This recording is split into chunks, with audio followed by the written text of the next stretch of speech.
So I'd have to say, and this is going to start really dating me here, but you know, Unforgiven, it's one of my all-time favorites. I'm an old Western buff. I actually like a lot of the really old films. I like Dance with Wolves. So my background was kind of more in the Western genre. My mom was really into musicals and everything, so I loved you know, um, Singing in the Rain and things like that. So again, she was an actress before I was an actor for a few years. I went, in college, I took theater. I loved it. I'm like, okay, this is going to be great. This is what I want to do for a living. And I moved out to LA, and then the world hit me, and I realized, oh my God, this is a lot of work, and it's going to be very difficult. So I changed course again and went back and finished my degree and started a family. But film never left me. Um, and so, as my children aged and my daughter got older and she expressed an interest in acting, I'm like, oh my God, I'd love to get back into this. And, things changed so much that, actually producing a film on your own was possible now. So it was a perfect opportunity. And it started out really more like a student project. But it kind of grew and grew and grew. And that's not this film, it's our previous film, Cruel. But we didn't even know what we are doing really. I mean, we did, of course. I mean, planned everything, but we didn't know anybody. And I figured, hey, you make something decent, there's going to be an audience for it because there's a lot of bad things out there. So I thought if we were just somewhat successful, we would have an opportunity. And I honestly didn't realize how difficult it was just to break through, but we got lucky, and our film got out in Redbox and Lifetime for 3 years, and enabled us to move up and do something I think bigger and better.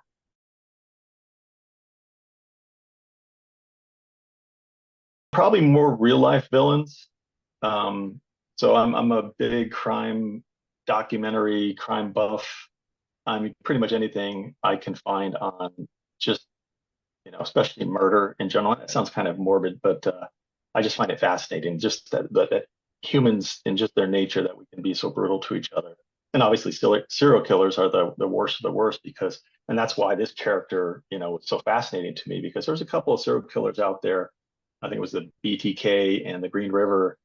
People had no idea that they were doing this, you know, on the side. And first of all, that's amazing because, with our family, I can't imagine going out and, getting a drink without my wife knowing about it, much less, killing somebody. But, they did it. And it also was fascinating to me that, in some respects, some of them, came across as charismatic and interesting people. And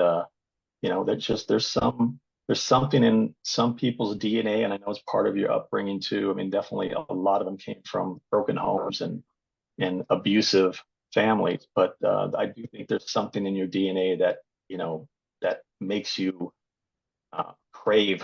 That typically starts with hurting animals, and then it moves into more violence, and so a lot of times it's sexual. But there's something out there that thank God only a small percentage of humans deal with. But I do find it fascinating, and I thought it'd be fascinating to drop this character in you know in a story where there's the other characters with their own demons that they're fighting, and just how those interactions play with each other. Because your demons are going to affect all the people around you, and some demons are much worse than others, obviously. But it really does impact so many of your relationships, and on levels maybe sometimes you're not even aware of.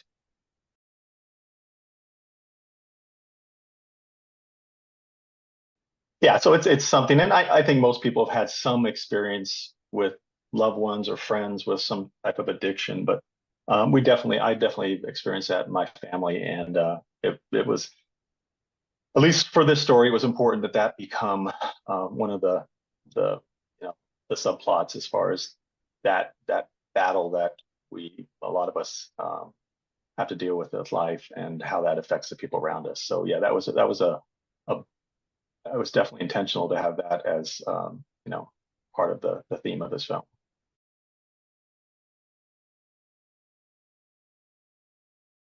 So yeah, and I don't know if, 'cause I don't even think it's on our bio yet on Boo Reese, but so Coop is my son. So he's 22 years old now. And we actually have it's a great chemistry because he's very technical, and he's incredibly he's very visual, and so he sees everything through. He can basically say, okay, the film is going to kind of play out this way, and he'll even talk about a scene. And so he was a big part of how we broke down the shots, how we did up, how it was lit. I think even in your post you called out the cinematography, and the guys we hired were phenomenal. But it was really his direction to said this is what we were. I don't know if you've seen the film Heredity, but that has a similar look and feel that we were kind of shooting for with this film. And then it's the post production. He's next level with that. I mean, he basically oversaw the whole working with the composer, the editor, sound design, and they all worked super well together. But he's got a great vision. He's got a great ear. And so my joke is I'm going to be working for him someday, and I mean maybe I already am, but my love and my focus is writing and working with actors. I absolutely love that. I think I get more, you know, every phase of the process is great, writing it, but the production is actually the best because you're working with actors. You try to find the people who you think are going to fit the roles the best, and then it becomes almost effortless because yeah, you're going to challenge each other. And on a short, low budget film like this, I mean, we don't have the luxury of days and days to shoot, scenes. So I would love at some point to have more time, but that's what a lot of the pre-production goes in place, and working with actors beforehand and making sure you get the right people who are already either in the previous roles or just in their auditions have really immediately connected, at least with me, with the character. And so as far as working with Cooper, it was phenomenal. I'm excited for him to take even a bigger role in our next project. And maybe I'll just be a writer and producer on that one. Because really vision wise, he's absolutely he's got it, and he's next level. He's going to go somewhere. And I'll be glad to work for him.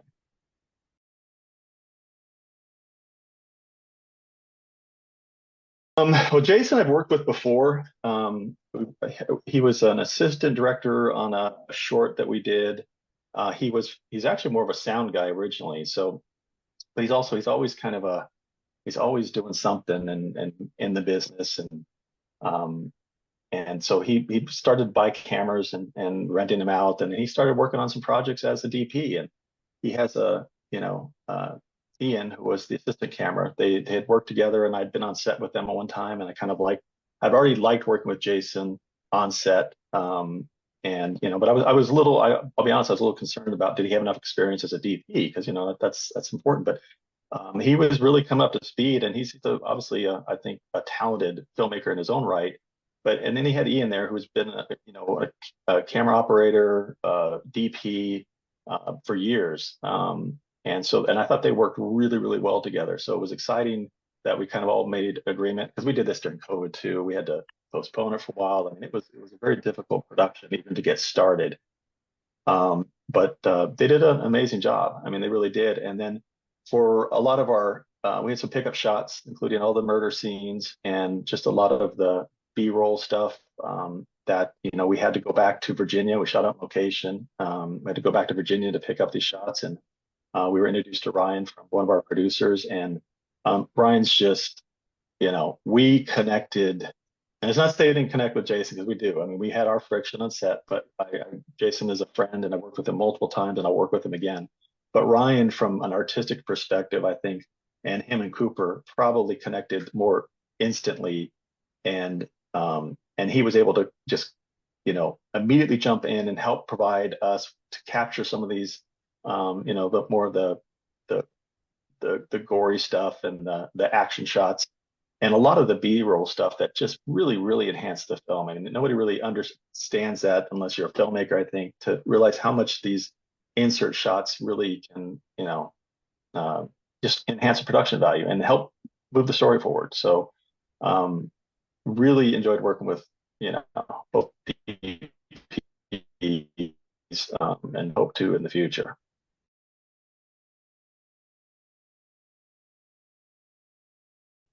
So simply put, I love the the the longer acting scenes where the emotions get high.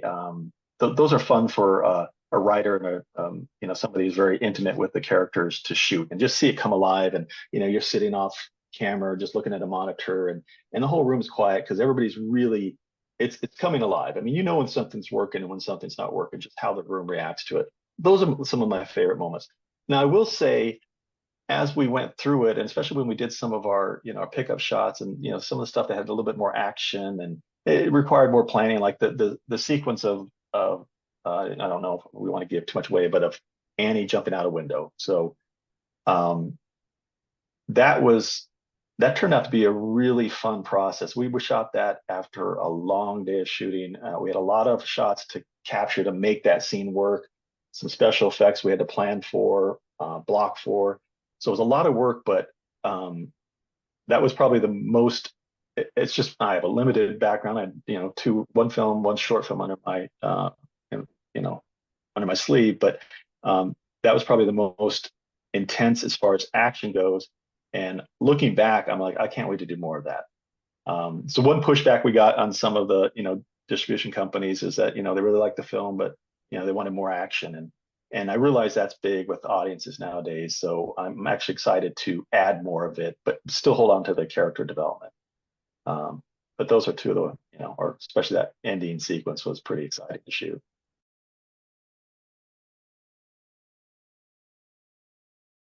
That's we're asked that a lot. I was pushed back on one of our producers. It was one of his things was like, okay, do we really have to go this far? And he likes this stuff. I think it was important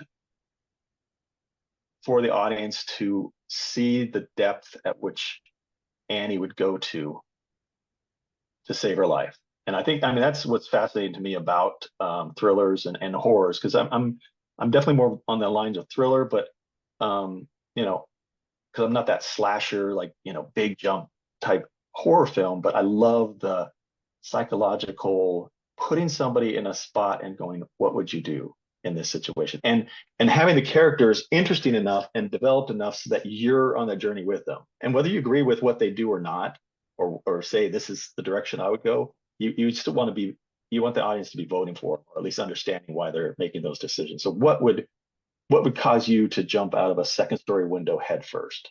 What type of situation would you have to be in?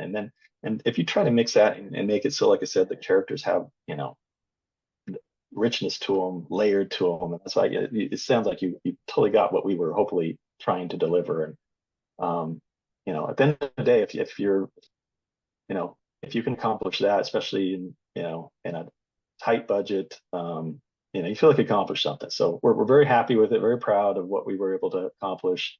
Um, but looking forward to bigger and better.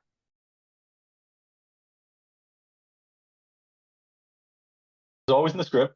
And again, without giving away too much, I'm shocked that so few people that have watched this suspected it. And so I thought that was really cool. I mean, I didn't want that to be the end all, like Sixth Sense or something like that, where if you got it early, the film kind of falls apart. I wanted it to be important. I wanted it to kind of shock people, but I also wanted it to be just okay. That's why it's not at the very end. It's like, okay, now we're shifting, and now here's your journey. But definitely from the beginning, and it was, but did grow is how it came out, and that was fun to go through the process. And as you're like, okay, well, it's got to be a believable scenario that's gonna make this work with an audience. And I think we got there. We got some pretty strong feedback for that sequence. So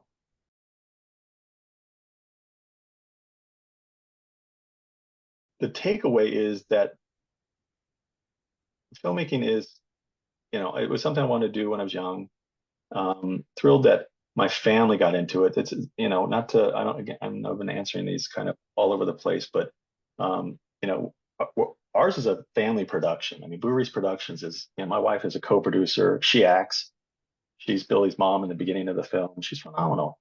My daughter, which starred in Cruel, phenomenal actors. And then my son as a director. And then my other son is going to be an actor now. And not gonna be, he's been an actor, but he's really stepping up. And so it's a whole family that we're all committed to doing this. And I think the biggest takeaway is, even though I think we learned some of that from our first film, is that we're pretty good at this. And I think that, the more we partner with the right people, because that's the beauty of this, we're only as good as the whole group. And I mean, every single role matters. It's every single department person matters, because that's the beauty of it. It's not just me. My joke is like, oh, I wrote that line in my underwear in front of the computer, and then it's on screen. And it's like, no, it's that's one tiny piece of it, but then it's casting, it's getting the right people to capture your vision, and then the post part of it. So, but we're good at it.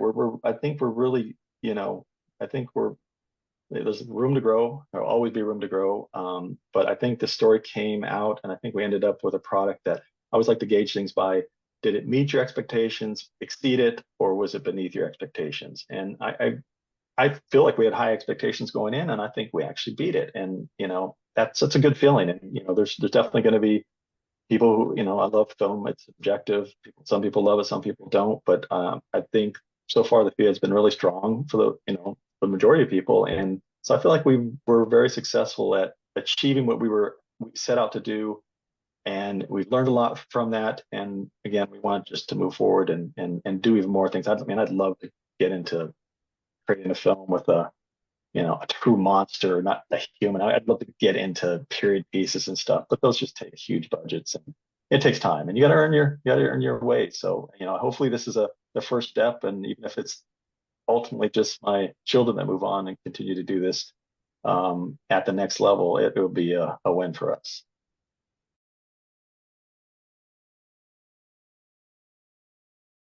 We're hard at work on a new screenplay. It's kind of I want to say Ocean's 11 slash what's the other No Country Old Men, sort of, where a caper happens where some money is stole from the Mexican cartel, and it's a road movie after that, road chase, and it's coming together really good. I got some really good character development. I'm very happy with it, and we're starting to talk to other partners that who taken a liking to Finster and some other stuff we've worked on. So we're hoping that we can get a bigger and a longer, more importantly, a longer production, so that we can spend even more time doing this.